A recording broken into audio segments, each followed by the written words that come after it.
ভ্রমণ প্রিয় বাঙালির কাছে ঘুরতে যাওয়ার একটা আদর্শ জায়গা এবং জনপ্রিয় জায়গা হলো দীঘা।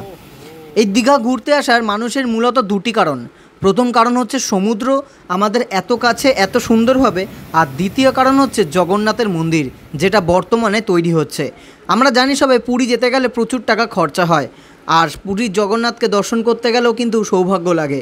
কিন্তু আজ তোমাদের সামনে দীঘায় এত কাছে জগন্নাথ মন্দির আসছে, তাও তোমরা মাত্র ৪৫ টাকায় কলকাতা থেকে দর্শন করে আসতে পারবে সেই জগন্নাথ মন্দিরকে।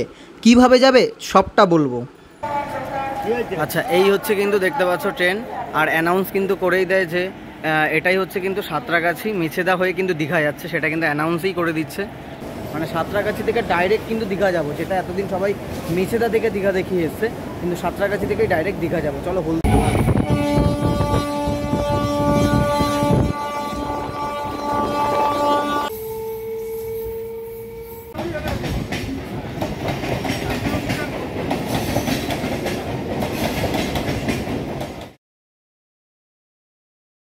তো গুড মর্নিং বন্ধুরা, এখন কিন্তু ঘড়ির কাঁটায় বাজে প্রায় 4:20।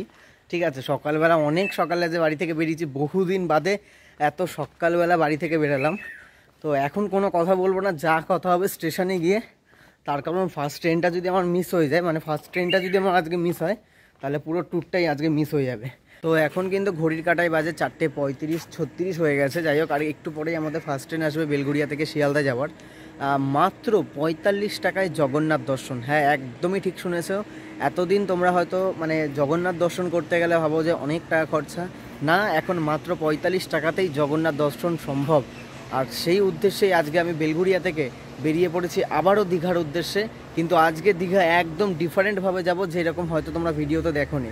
তোমরা হয়তো লোকাল ট্রেনে অনেকেই দেখেছো যে দীঘা যেতে ৪৫ টাকা, কিন্তু তারা মেছেদা থেকে গেছে বা এই হয়েছে। কিন্তু না, আমি হাওড়া সাঁতরাগাছি থেকে তোমাদেরকে এমন একটা ট্রেন দেখাবো যেই ট্রেনটাই মেছেদা থেকেই হয়ে যাচ্ছে কিন্তু দীঘা লোকাল। তো চলো, সেই ট্রেনটা অনেকেই জানে না, তার কারণ সেই ট্রেনটা যেহেতু আমাদের মানে এতে ওই আপনার হোয়ার ইজ মাই ট্রেন অ্যাপে শো করে না, যার জন্য ওই ট্রেনটা অনেকেই জানে না যে ট্রেনটা আসলে ছাড়ে কোথা থেকে।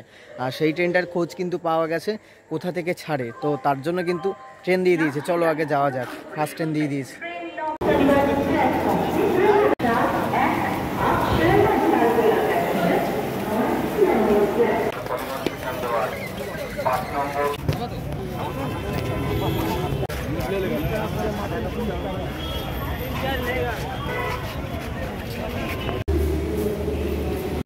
সব থেকে বেশি সমস্যা হয়ে যায় ট্রেন যখন ওই 18:20। ঘড়ির কাঁটায় বাজে এখন 5:46। এত দৌড়ে ঘেমে আসার কারণই হচ্ছে হলদিয়া লোকালটা ধরার জন্য, যেটা আমি সাঁতরাগাছি অবধি যাবো এই গাড়িটা করে। এরপরে 6টার সময় আমতা লোকাল আছে, সেটা করেও যাওয়া যায়। কিন্তু আমি কালকে ট্রেনে দেখছিলাম মোটামুটি সবগুলো ট্রেনই দেরি করছে। যদি সবগুলো ট্রেন দেরি করে তাহলে আমি 6:45 যে গাড়িটা আছে সাঁতরাগাছি থেকে, সেই গাড়িটা আমি পাবো না, কারণ ওটা করেই কিন্তু আমি যাবো পুরো দীঘা অবধি। মানে সাঁতরাগাছি থেকে ডাইরেক্ট কিন্তু দীঘা যাবো, যেটা এতদিন সবাই মেছেদা থেকে দীঘা দেখিয়ে এসছে, কিন্তু সাঁতরাগাছি থেকে ডাইরেক্ট দীঘা যাবো। চলো, হলদিয়া লোকাল ঢুকে গেছে, এখন এটা করে যাবো হচ্ছে এখন সাঁতরাগাছি।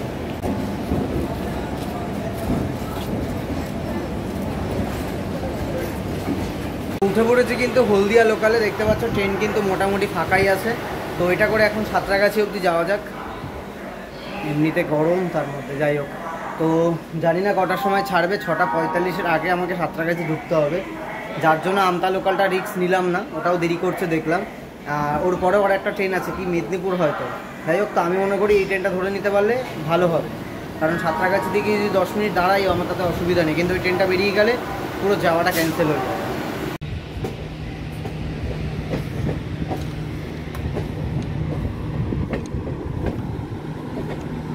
বন্দে ভারত যাচ্ছে, ওই যে নিউ জলপাইগুড়ি পুরী বন্দে ভারত যেটা।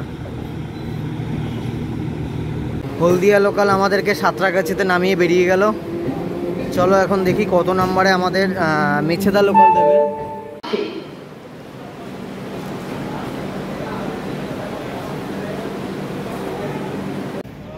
ওপর থেকে কিন্তু সাঁতরাগাছি স্টেশনটাকে জাস্ট এইরকমই লাগছে, দেখতে পাচ্ছ কতগুলো কিন্তু ট্রেন দাঁড় করিয়ে রাখা এখানে। মানে যেহেতু অনেক এক্সপ্রেস ট্রেন কিন্তু তোমার হাওড়া থেকে কিন্তু সাঁতরাগাছিতে ট্রান্সফার করে দেওয়া হয়েছে, যার জন্য অনেক কিন্তু ট্রেন দাঁড়িয়ে আছে। এখানে একটা বন্দে ভারতও দাঁড়িয়ে আছে, আর ওইদিকে একটা ট্রেন যাচ্ছে, বেশ ভালো লাগছে। যাই হোক, আমাদের মেছেদা লোকাল এক্ষুনি দেবে। তো ঘড়ির কাঁটায় কিন্তু এখন বেজে গেছে প্রায় 6:30, আর মাত্র 15 মিনিটই বাকি আমাদের ট্রেন ছাড়তে। এখনও ট্রেন দেয়নি, কত নম্বর প্ল্যাটফর্মে দেবে দেখা যাক, 4-এ হয়তো দিতে পারে। তো চলো ট্রেনটা দেখি কততে দেয় আগে। সব থেকে মানে অবিশ্বাস্য কারণ হচ্ছে যে মাত্র 45 টাকায় তোমরা এখন জগন্নাথ দর্শন করতে পারবে, মাত্র 45 টাকায়। আমি কিন্তু স্ক্রিনে তোমাদেরকে টিকিটটা আমার মেনশন করে দিচ্ছি যে আমার বেলঘরিয়া থেকে কিন্তু পুরো দীঘা অবধি মাত্র 45 টাকাই লেগেছে। আর আমি ট্রেনের টাইমটা সমস্তটা কিন্তু একদম স্ক্রিনে মেনশন করে দেবো, আর ভালো মতো বুঝিয়ে দেবো যে এই ট্রেনটা যদি এইভাবে আসা যায় তাহলে কিন্তু তোমরা একদম লোকাল ট্রেনে বসে কিন্তু দীঘা অবধি যেতে পারবে। এখন হয়তো অনেকে বলতেই পারো যে দাদা এই তো দীঘা গেলে এক মাসও এখনও হয়নি, তাহলে আবার কেন দীঘা? তো দীঘা যাওয়ার একটাই উদ্দেশ্য, প্রথম কথা হচ্ছে অনেকের মধ্যেই এখনও জল্পনা যে জগন্নাথ মন্দির উদ্বোধন হবে কিনা। তো সেই উত্তর খুঁজতেই কিন্তু আমি যাচ্ছি দীঘাতে, যে জগন্নাথ মন্দির সত্যিই কি উদ্বোধন হবে নাকি হবে না। তো এইটার কিন্তু ডাউটটা ক্লিয়ার করার জন্যই মেনলি যাচ্ছি আমি দীঘাতে।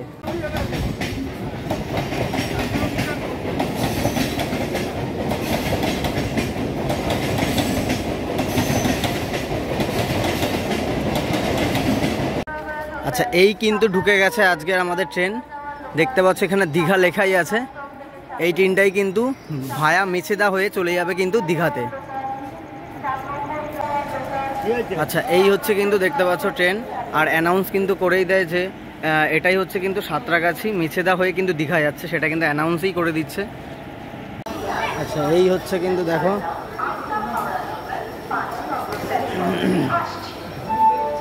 দীঘা যাওয়ার ট্রেন, মোটামুটি কিন্তু একদমই ফাঁকা, ঠিক আছে। সিট কিন্তু তোমরা যদি সাঁতরাগাছি থেকে ওঠো তাহলে কিন্তু আরামসে পেয়ে যাবে, ঠিক আছে।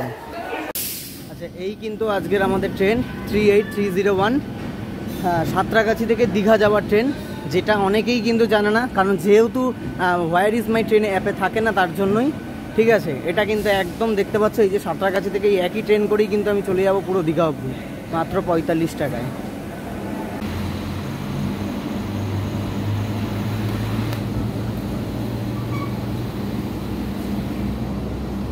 6টা বেজে 48 মিনিট, 3 মিনিট লেট করে আমাদের ট্রেন ছাড়লো। দেখা যাক দীঘায় কটায় ঢোকে। এই ট্রেনটা মেছেদা ঢোকার টাইম হচ্ছে 8টার সময়, 50 কিলোমিটার অতিক্রম করে 8টার সময় ঢুকবে এই ট্রেনটার টাইম আছে আর কি মেছেদাতে। তারপর ট্রেনের নাম্বারটা চেঞ্জ হয়ে গিয়েই এই একই ট্রেন কিন্তু চলে যাবে হচ্ছে দীঘাতে, 8টা 2-এ ছাড়বে ওখান থেকে, আর 11টা 5-এ কিন্তু নামবে গিয়ে দীঘায়। তো আমি কিন্তু স্ক্রিনে মেনশন করে দিচ্ছি যে ট্রেনের টাইমটা ঠিক এইভাবেই থাকবে, তাহলে কিন্তু তোমরা এই ট্রেনটা ধরতে পারবে।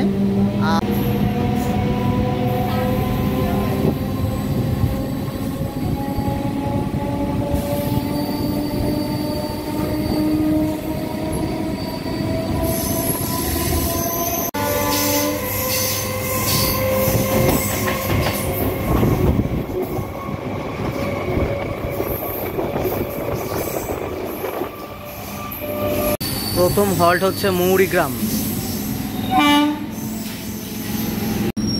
তো এই ট্রেনটার কিন্তু পুরো দীঘা যেতে সময় লাগবে 4 ঘন্টা 20 মিনিট, যেটা এক্সপ্রেসে লাগে 3 ঘন্টা, মোটামুটি 1 ঘন্টা বেশি লাগবে। কিন্তু ভাড়াটাও কিন্তু অনেকটাই সেফ হবে, যেখানে 110 টাকা ভাড়া সেখানে কিন্তু মাত্র 45 টাকায় কিন্তু তোমরা চলে যেতে পারবে। তো তোমরা যদি সাঁতরাগাছি থেকে আসো তাহলে কিন্তু অবশ্যই সিট পেয়ে যাবে, কিন্তু যদি মেছেদা থেকে এই ট্রেনটা ধরো তাহলে সেক্ষেত্রে কিন্তু সিট নাও পেতে পারো।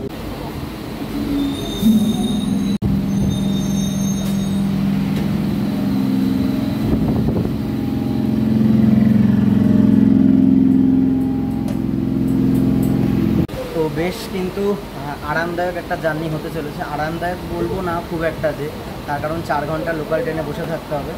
এখন ট্রেনটা মোটামুটি বেশ ফাঁকা আছে, ভিড়টা কিন্তু হবে মেছেদা থেকে।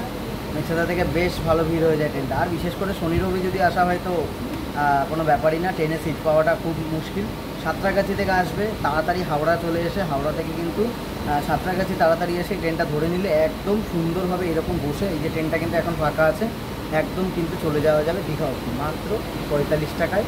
জগন্নাথ দর্শন আর সমুদ্র দর্শন দুটোই একসাথে। আমাদের ওই যে বকখালি যাওয়ার সময় যে মানে নামখানা যে লোকালটা হয়, যেটা মানে লক্ষ্মীকান্তপুর গিয়ে তারপর ওটা নামখানা হয়ে যায়, ঠিক ব্যাপারটা এখানেও সেম একই রকম, যে সাঁতরাগাছি থেকে মেছেদা যাচ্ছে, ওটাই আবার হয়ে যাচ্ছে দীঘা লোকাল, বা এটাই কথাই বলছে মুখে, ওরা দীঘা বলে দিচ্ছে, কিন্তু অ্যাপে কিন্তু তাই দেখাচ্ছে। যেমন লক্ষ্মীকান্তপুর নামখানা লোকাল বলা হয়, তেমনই এটাও তাই, এটাও কিন্তু সেম, সাঁতরাগাছি মেছেদা দীঘা লোকাল। তো ব্যাপারটা কিন্তু এইরকমই। তো তোমরা কিন্তু অবশ্যই এই জিনিসটা মাথায় খেয়াল রেখে 6:45-এ কিন্তু চলে আসতে হবে সাঁতরাগাছি। তারপরে ট্রেনটা ধরে 11:05-এর মধ্যে নেমে যেতে হবে কিন্তু দীঘাতে। তো এখন কিন্তু ট্রেনটা দাঁড়িয়ে আছে, জানি না ঝোলাবে কিনা, মানে 11:05 তো টাইম, কিন্তু কটার সময় ঢুকবে সেটা হচ্ছে ব্যাপার একটা। লোকাল ট্রেন হোক বা এক্সপ্রেস, বিশেষ করে লোকাল ট্রেন প্রচুর সিগন্যালে দাঁড়ায়। যাই হোক, দেখা যাক এটা এখন কটায় গিয়ে পৌঁছায়।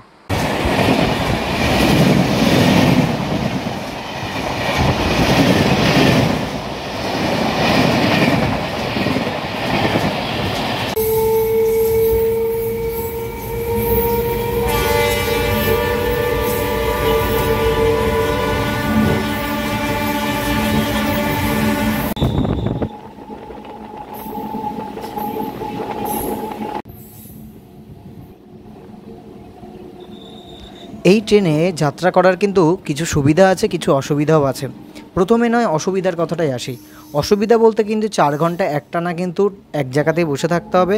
তার কারণ আমরা জানি লোকাল ট্রেনে কিন্তু টয়লেট যেহেতু থাকে না, তো টয়লেটের যাদের প্রবলেম হবে 4 ঘন্টা কিন্তু চেপে থাকতেই হবে। এটা একটা প্রথম পয়েন্ট, এটা আমি বলেই দিলাম সবাইকে।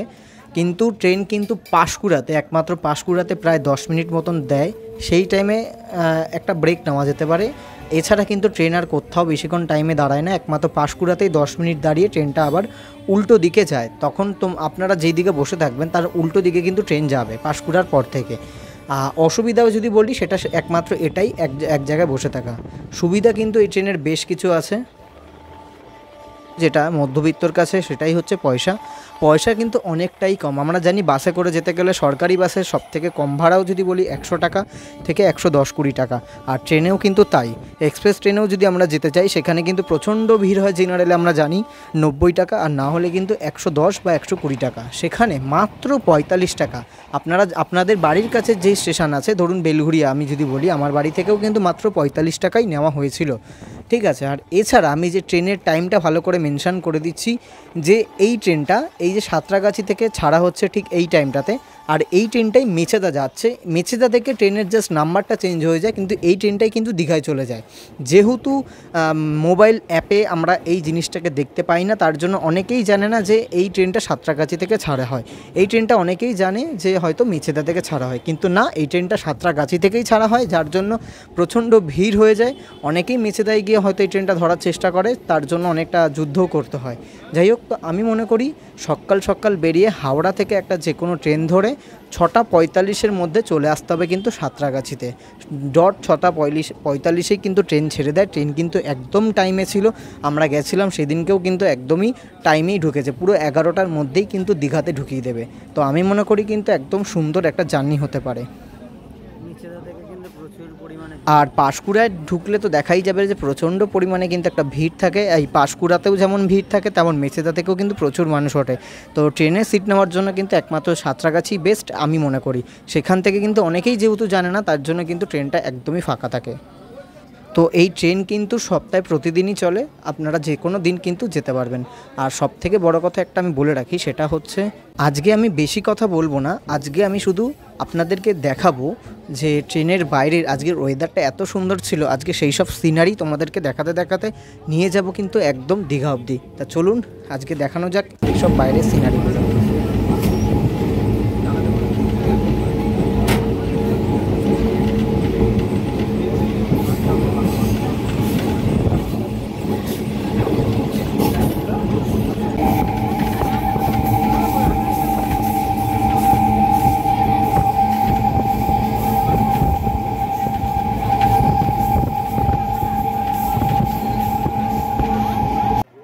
তো ফাইনালি কিন্তু আমি দীঘা চলে আসলাম, আর দীঘার বাইরে দেখতে পাচ্ছেন প্রচণ্ড ভিড় ছিল কিন্তু এই মন্দিরে আসার জন্য। কিন্তু মানুষ, যদিও বা এখনও মন্দির উদ্বোধন হয়নি বা মন্দিরের কাজ বাকি, কিন্তু তার আগেই দীঘাতে কিন্তু মানুষের ঢল কিন্তু প্রচুর আছে। আর 12 মাসে কিন্তু এই দীঘার ঢল কিন্তু থাকবে। তো সেখানে লোকাল চাহিদাটাও কিন্তু প্রচণ্ড পরিমাণে বেড়ে যাবে।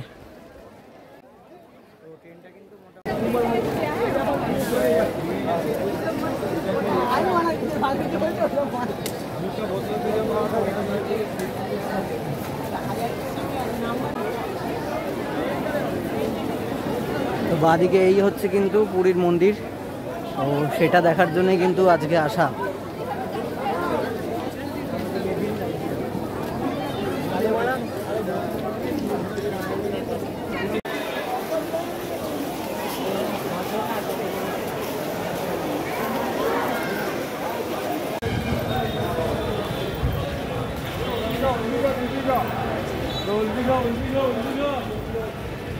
তো এত ভিড় ঠেলে আর এতটা জার্নি করে কিন্তু চলেই আসলাম সেই দীঘাতে। তো আমি মনে করি তোমরা ট্রেনে আসতে পারো, কিন্তু বললাম সুবিধা অসুবিধাগুলো এইগুলো হতে পারে। তো যারা এইগুলোকে সুবিধা মনে করে নিতে পারবে তারা কিন্তু অবশ্যই আসতে পারবে 45 টাকায় দীঘা।